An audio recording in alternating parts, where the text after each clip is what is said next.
Hello, welcome back to my YouTube channel. So today I am back to recap another episode of Teen Mom Young and Pregnant.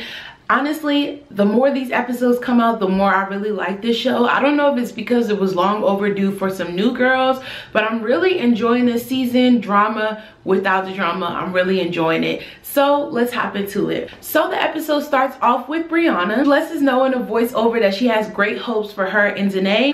They are back home where she and her mother lives, and then they have a baby shower. The baby shower looked like so much fun. I really liked her dress as well. And towards the end of Briana's segment, her and Danae pretty much have a conversation about whether or not Danae is going to be babysitting, whether or not Danae is going to adopt baby Brayson. They also have a conversation about what baby Brayson's last name is going to be. Briana tells Danae that the baby is going to have her last name.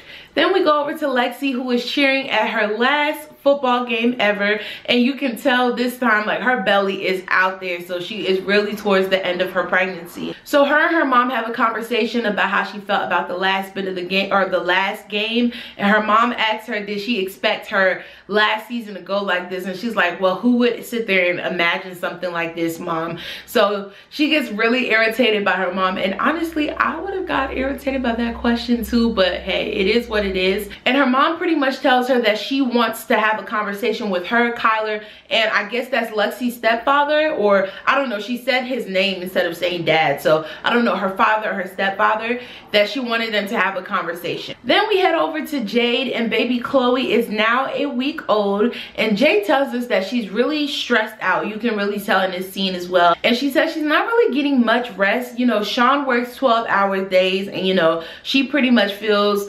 obligated to stay up with the baby at night since Sean is the one working, but she's just not getting much rest at all, and I definitely feel her on that. Then she calls her mom and tells her mom that she's really pissed off because number one, Chloe's not eating at all, and I know how stressful that can be because when I gave birth to my daughter, I was breastfeeding, but obviously I didn't really have too much knowledge about it, and my milk wasn't in, and my daughter actually lost weight after her second weigh-in. So they do an initial weigh, and then they do one before the baby leaves the hospital. So she had lost a couple of ounces by the time we made it to her first appointment. So I felt very overwhelmed. I felt pissed. I felt exactly how Jade felt. So I felt her definitely in that moment. She starts to cry and also lets us know that Chloe isn't using the bathroom. Obviously, if she's not eating, she won't use the bathroom. And I felt really, really sorry for her because I know exactly how that felt. Again, with the same thing with my daughter. The day we came home from the day we came home from the hospital, I almost broke down. Well, I broke down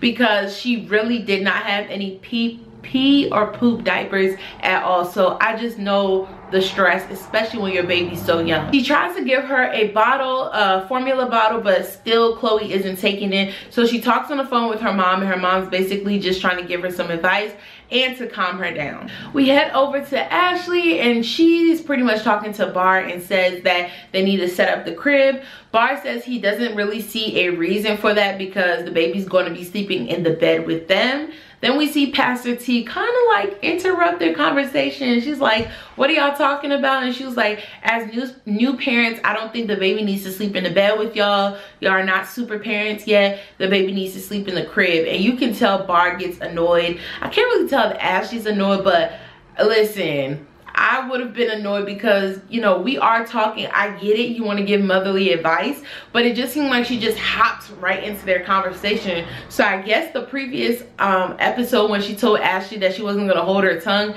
I think she literally meant that. So Ashley and Bar decided to take a road trip to Lake Tahoe, I believe, with a couple of their friends and Ashley's sister, just to have some time, to have some fun before the baby gets here and to get away from their current situation. Then we head over to Kayla, and she tells us in a voiceover that she really hopes things can change for her and Stefan. So this episode, it just seemed like Kayla,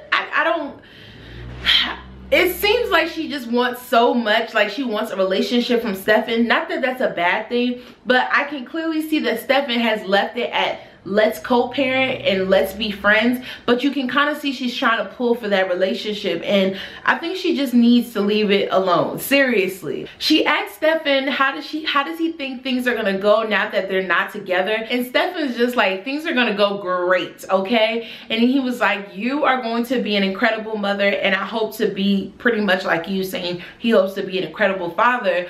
And you can tell he is thrilled to be a parent, and I can kind of see where they are now. It's just best for them to not be together, but I don't think she gets it. You can tell she's a little bit upset by his eager answer to her question.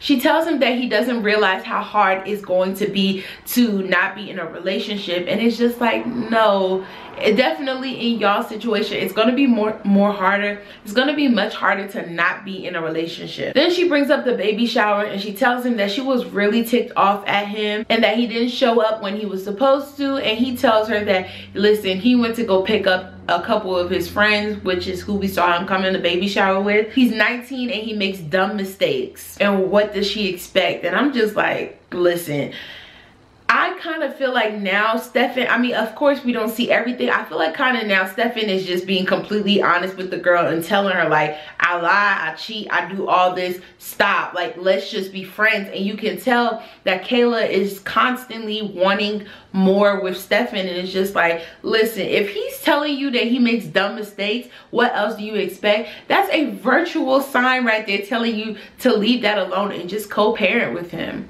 We head back to Lexie, and in a voiceover she tells us that she doesn't want to ruin where she and Kyler stand right now by constantly asking him what's the status of their relationship. She also meets up with him and tells him that her mom wants to have a conversation with him and that they need to come together and really make some decisions. And Kyler says that, you know, it's not his house. He's open to staying the first week of the baby, but he's going to leave all the decisions up to Lexie. He said he's going to leave all the decisions up to Lexie because he's constantly being shut down every time he brings it up. And Lexie is starting to get frustrated because she's just like, I don't feel like I should be the only one out here making these decisions when we're both the parents. Then he also says, what about the name Tobias? And she's like, I like Tobias. Do you like Tobias? And he's like, no. I'm like, then why even bring it up? I don't know if he was trying to be a smart aleck or what, but I get it. Sometimes you do get shut down, but Kyler, you need to kind of figure things out because you're leaving everything, you're leaving the ball in her court, and it's just not right. We then head back over to Briana, and she is having contractions, and her mom, her sister, and Danae take her over to the hospital. And I felt so bad for Briana in the scene because Briana is having a bad labor, how I saw it. When it was finally time to push, she was constantly pushing, and baby Brayson was just like, nope, I am not coming out, I'm gonna stay in here. And he was just staying in there. So I believe after 20 hours of, or 18 hours of labor, the doctor finally decides that that she is going to go ahead and have a C-section. And it didn't say, but I wonder if she had an epidural because she looked and sounded like she was in constant pain. So I felt really sorry for her. But finally she had baby Brayson, and he is cute, and I really love his name, Brayson Messiah. I thought that was a really, really cute name. And the baby does have her last name. And after 3 days, they all go home, and they look like they stop at a restaurant or something. And Danae gets out to go and get the food, and Brianna's mom comes from the driver's seat to the back seat to sit with Briana and baby Brayson. And her mom whispers, did you tell Danae to sign the birth certificate? And Briana says, no, you know, obviously that would have to go through a whole legal thing. It's not something that can happen now. I thought that scene was a little bit shady if you ask me, but I mean, I'm pretty sure she wanted to know. We head back to Kayla, and she tells us that she is pretty much upset that Stefan is not fazed by them not being together. And it's just like, she goes to an ultrasound with Stefan, and we see the baby, and he's smiling and everything. And again, you can genuinely tell that Stefan cares a lot about his son-to-be. On the way home from the ultrasound, she tells Stefan that she's really excited for her maternity photos, and he's just like, maternity photos? You could tell she kind of kept him out of the loop. And she says, you know, I didn't think you would want to be in it. And he was like, why wouldn't I want to be in it? My son, you know, he's my son. I want him to have these memories. And I guess Kayla just assumed like them not being together, that he wanted no parts of the photo. And to me, how I see it, I don't see that they work well together, but I do see that they are good together. They can be in the same space as long as it doesn't have to do with Stefan cheating. So I can get why she didn't ask him, but I also see why he is upset as well. At the end of the day, he is involved. Even if it means by the littlest point, he is involved. Stefan does get upset about not being included in the photos. Go back to Jade, and she tells us that she just feels really alone and depressed, and you know, she just doesn't want to feel this way.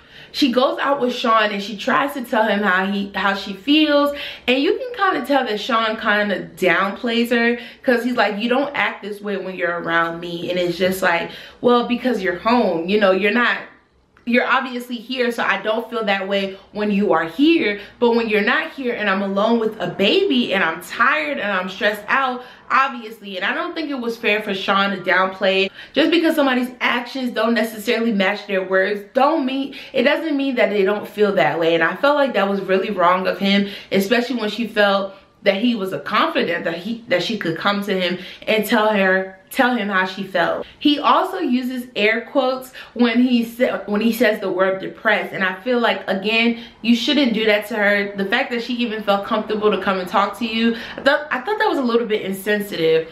He also suggests to Jade that maybe they should put the baby in daycare, and she tells him that she's too young, which I agree, because I don't even think babies can go to daycare before 6 weeks. But he's like, maybe we should put the baby in daycare so you can get more rest. And she said that she feels guilty if she puts the baby in daycare, which I can understand that, because I don't think she works at the time. So the fact that your baby's going to daycare, again, no judgment, but I can understand that. I feel the same way as well. We go back to Ashley. She's having a maternity shoot at the lake.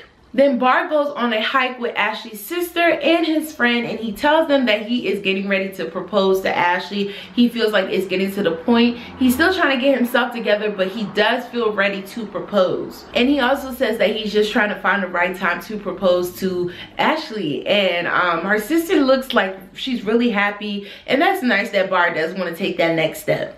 Now we're back to Lexie, and Kyler comes over to have the conversation with her mom, and her dad. Her mom asks a couple of questions and only Lexie answers them. Kyler's like, I don't really feel like it's my place to say anything, and you can tell they're annoyed. Her mom also asks them, are they gonna look for jobs? And it was kind of like an indirect answer. It sounded like they said yeah, but nobody really seemed for sure, so who knows. And her mom gets emotional and just can't believe that her baby girl is about to have a baby of her own. Her mom cries and says, I'm just not ready to stop being your mom yet. And I thought that was a really sweet scene. Go back to Briana, and we see that Danae is beyond helpful with baby bracing. Like I said, I had never denied that Danae was going to be a great father to the baby. It looked like he was already ready for the baby to get here. But the problems between him and Briana, you can already tell. It was already going to be an issue. Danae has a conversation with Briana's mom, and they discuss whether or not Danae can move in.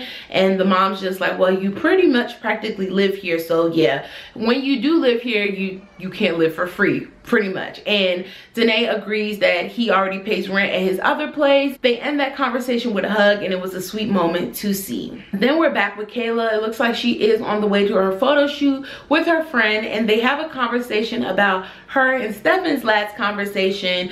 And it really, to me, this scene just kind of seemed really vague, just to have something to talk about, because all the friends said, the friend asked one question and she was just like, yeah, and I'm just like, okay, did y'all previously discuss this? I just felt like that scene did not need to be in there, because we just heard the conversation before, but whatever. Her friend did ask one question: how did she feel about the fact that Stefan actually wanted to be a part of the photos? And Kayla did say that she felt good about the conversation, that it made her feel good that he wanted to be a part of the photos. Again, I think Stefan wants to be a part of every aspect of his son's life. I just don't feel like he wants to be tied down in a relationship. She goes to the photo shoot, and I love the little dress that she had. She looks really beautiful with her makeup and her hair. And Stefan arrives, and he comes full throttle to participate, but he does not want to smile. And I just feel like if you don't want to smile, that's fine, but it seems like the photographer was going for the smiling look, and they started to struggle a little bit. But all in all, the photos did turn out great. The thing I will say is they do look cute together. I will say they are a cute couple, but I really think they need to take the time out to just be friends and co-parent for their baby, and maybe down the road they can work things out, because I don't think he doesn't like her or he doesn't love her. I think the problem is he just wants to look at everybody else and do his own thing, and I think until he matures, it's never gonna work. We go back to Ashley, and her friend Ashley asks her if she wants to get married, and Ashley's just like, no time soon, I don't want to rush into that. Her biggest thing is she doesn't, it sounds like she doesn't want to get married just because everybody assumes that she should get married, and I can definitely understand that, because I got married while I was pregnant, and I feel like once you get pregnant and you are with that person and it's not like a rocky situation, people automatically try to rush you to that place. And I feel like up until you and your spouse or your boyfriend, your girlfriend, whoever, until you are ready, you know what I'm saying, and you're not doing it for everybody else, I can definitely understand where she is coming from. I do believe she wants to get married, but I feel like because not everybody's expecting them to do it, it's a little bit, it's an issue. And she's just like, why rush into it? You know, she does want to get married, she does want to have more kids, but she also wants a career. And I just feel like, I don't know, I just felt Ashley on that scene a lot. But then it all, like, you saw her sister's face like, oh, you don't want to get married? I already know something. I don't think that if he asks her, she's gonna say no though. I mean, we just have to see. I'm pretty sure they are engaged now, but the look on her sister's face is exactly how I was looking when I saw the episode. And the last scene is with Jade. Again, she's letting us know that she's feeling depressed, she's feeling lonely, and she feels like a prisoner in her own place. Now, I don't know if it just wasn't on filming days, but it doesn't look like anybody has come over to visit. Again, I don't know if that's the case, because I know once I had my baby, for the first month, I think month and a half, there was always somebody over our house. Like somebody, like the day we came home, there were a lot of people. The next day, a lot of people, especially on the weekends, our families came down to see us. I don't really see much of that with her. And again, if they aren't showing that, but if that's the case, if family and friends aren't coming around, I feel like that's what Jay needs, because especially with the baby being young, you can't really go out as much, and she is recovering. I feel like more people should come around. She comes out to the living room, and Sean and baby Chloe are out there. Sean is playing his game, of course, and she just has a conversation with him, and she asked him if he was going to work, and he said, no, I called out because I want you to get some rest. Again, I thought that was really sweet of him. And Jay's just like, I am tired. And he's like, well, I'm tired too. I go to work 12 hours a day, and then I come home to baby Chloe. And she's like, you come home to what? Like, she put him on the spot, okay? She's like, I stay up with the baby so you can get some rest. And I thought that was so funny, because I understand where he's coming from, but I definitely understand where she's coming from. Jade then goes on to ask more questions, and finally Sean cracks and is like, listen, I gave him my 2 weeks notice. And she's just like, what? And he was like, maybe I want to be a stay-at-home dad so you can get out. But then again, at first I'm like, burr? But then I understood what he was saying, because she doesn't like being home. We can see from 2 or 3 episodes ago, she got off on maternity leave, and we can see how unhappy she has been in the house. So I can understand where he's coming from, where he quits and she goes to work and they don't have to worry about daycare and all of that. And she's worried because she hasn't been cleared back from her doctor yet to go out to work, and she's pretty much worried about like finances, and he tells her not to worry. So yeah, that was the end of the episode. I want to know what you thought of the episode. I will say there was absolutely no drama in this episode, and it was still really good. I wonder how long it's going to be till it's drama free. But yeah, don't forget to leave me a comment down below, and to share this video, give it a thumbs up, and if you're not subscribed, definitely subscribe. I'll see you on the next video.